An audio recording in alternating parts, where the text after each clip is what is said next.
Malikhethe igumgedlela inkosi enkulu uBhombela isitimela samampondo kwaba mkhulu phakade ame.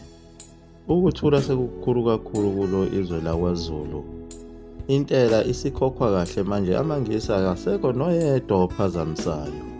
Nezinkomo azikho, nezinsizwa zonke zamakhaya zihambile phela manje ziye kosebenzela abelungu.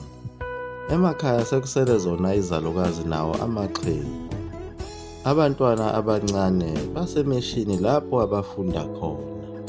Bephinde befundiswe ngezenkolo kanye nakho ukubhala. Uma nje uke wathi vu ngazo izindaba zombusazwe ukhokhwa kwayo phela intela. Kubaleka wonke umuntu bese kuthi abakini bekukhuze bekutalabhe kanzima ukuthi usufuna ukuba yivukela mbuso.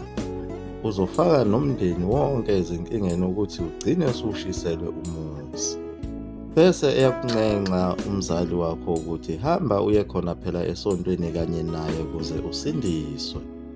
Kulo ulaka lwabo abelungu laba. Ngoba abelungu laba babemthanda kakhulu phela umuntu osontayo. Njengoba nalo isonto lalifike nabo ukuze bekwazi ukulawula abantu abamnyama. Bese bezitholela kahle umnotho. Kuwo amasonto abo lawa uma uyimpimpi ethembekile kakhulu wawugcina phela usugcotshiwe waba uye umfundisi. Njengayo inkosi uSibindi Ngubane. Kodwa uma usanamathele kuwo amasiko, uzingela, uvunula, uhlala eqhugwaneni, wawuyisitha esikhulu sabo abelungu. Ngoba phela abelungu babazi kahle ukuthi umuntu osenza konke lokhu uyisosha lakwaZulu. Elinenkani elingafuni nawo umhlaba. Elizovukela umbuso kusasa. Kuzo lezi mishini zabelungu babeshumayela kakhulu ngaye lo muntu webheshu nomuntu ogcina amasiko. Ukuthi uyena mpela umuntu ozongena esibhogweni kanye nobaba wakhe okuthiwa nguSathane onomsila nezimpondo naye ofaka ibheshu. Phela abelungu laba inhloso yabo kwawukuthi bebulale beqede konke ngomuntu omnyama kodwa babashiyela phela ukuba bekwazi ukwenza umsebenzi wabo ukuthi bebagqilaze ukuze bembe igolide eliwumnotho wabo abelungu. Kodwa babengafuni ukuthi abantu bande kakhulu.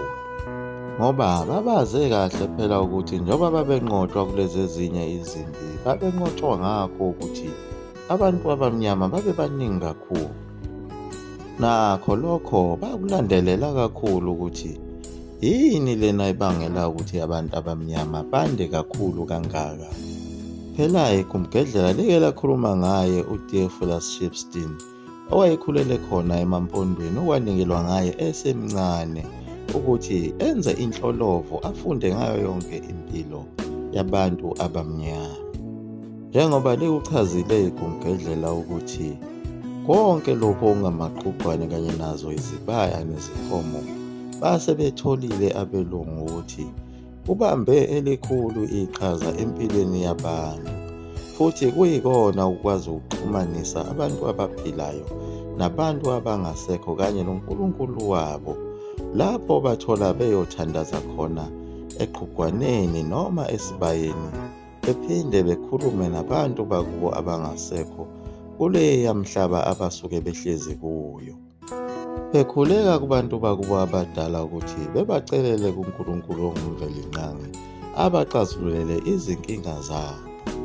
Bekwazi nokukhuluma nayo imvela benise ngisho izulu njengoba igumgedlela like lakhuluma ngayo inkosi uNdaba.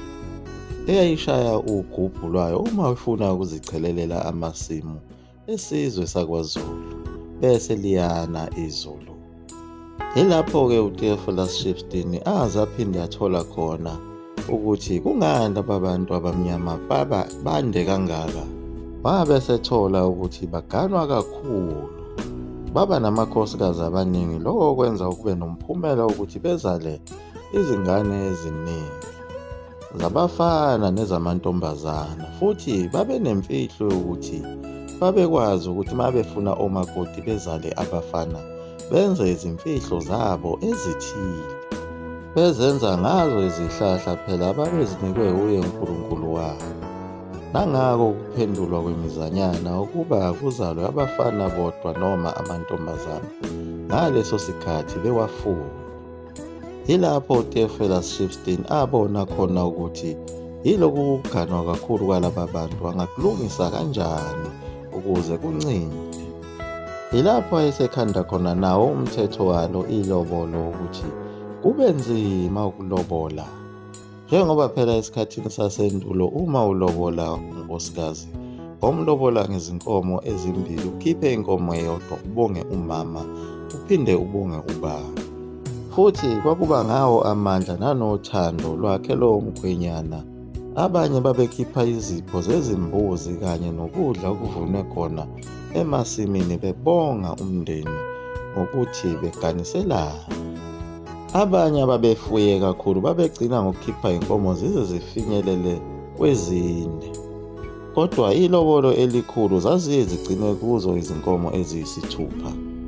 Yilapho-ke uTheophilus Shipstein akhanda wona umthetho ngokukhululeka, eshintsha umthetho welobolo ngoba akasekho phela umuntu ozophikisa umlungu, ngoba sebeyazi abantu ukuthi uma uphikisa umlungu uzogcina ngokufa uyogwetshwa isigwebo sentambo ejele. Umsebenzi kaTheophilus Shipstein wabalula phela ngenxa yokuthi basebevele sebezibekele amakhosi abo alawulwa ibona, okwakungewona amakhosi oselwa. Amakhosi phela ayeyizimpimpi zabo, bawanikeza lo mthetho. Kanye nabo abafundisi babo abasebebagcobile abangabantu abamnyama babebatshele kahle ukuthi qhubekani nifafaze leli vangeli lamanga lokuthi kuyisono ukuganwa emakhosikazi angaphezulu kweyodwa, angeke ubone umbuso wezulu. Yiloko kwakufakela isizwe sakwaZulu inkinga enkulu, ngoba uma uyozinikela kuleli sonto labo abelungu kwakuye kuthiwa balahle laba abanye abafazi bese ushiya umfazi oyedwa. Amanye amadoda ayeziphukuphuku ayekwenza lokho. Ngabo phela ubugwala nokukhohliseka ukuthi begcine beyozinikela kuyo le nkolo yabamhlophe, belahle imindeni yabo kanye nezingane zabo. Phela nabo abafundisi abamnyama laba basebeqeqeshiwe kakhulu ngalo leli vangeli lokuthi bagxeke konke kwase-Afrika kuwo abantu abamnyama kuze bezobaguqula befane nabelungu. Lokho kwaholela ukuthi isizwe sakwaZulu sehlukane kabili, kube khona isizwe esasesizinikele kuyo impilo yabelungu nenkolo yabelungu, kanye nesinye isizwe esayizikhethela ukuthi sihlale emasikweni emakhaya, singayi kulo nkulunkulu wabezizwe owayefike nabo abelungu ngenhloso yokuzogqilaza abantu. Kodwa amanye amakhehla amadala ayekade esakhona ayesenakho ukukhumbula okuncane kobabamkhulu babo ukuthi wayekhona yena uNkulunkulu, kodwa lona esitshelwa ngabelungu akuyena uNkulunkulu wethu. Phela lesi sizwe sakwaZulu endulo sasivele sikade sikholwa, kodwa saphazanyiswa yizo zonke lezi zinto ezazifike kanye nabo abelungu. Wagcina imithetho kaNkulunkulu ilokhu iya ngokuncipha yagcina iphela, wasala ingcosana. Bagcina abantu abamnyama sebethathe imfundiso yabezizwe phela ngenxa yazo izimpi, nazo besabela impilo yabo, bagcina sebengenele emthini yazo izimpi, sebeganiselana nezizwe ezaziphatha imithi enzima kakhulu, lapho kwaze kwafika khona esigabeni sokuthi besebenzise imithi enezicubu zabantu, lapho kwakutholakala khona impini. Uma sebebulale umuntu bemgqobhoze bethathe inyongo yakhe beyiphuze.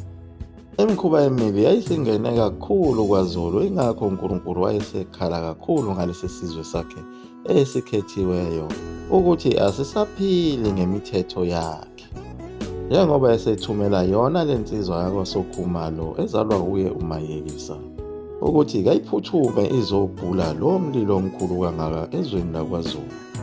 Esingazi noma bazokwazi ukumlalela njengoba sebengenwe uthando lwabelungu kanye nothando lobuthakathi. Liyagoqela phela uMkhandla Nzulu amafutha omkhulu into ngiyasuka phakathi. Amen.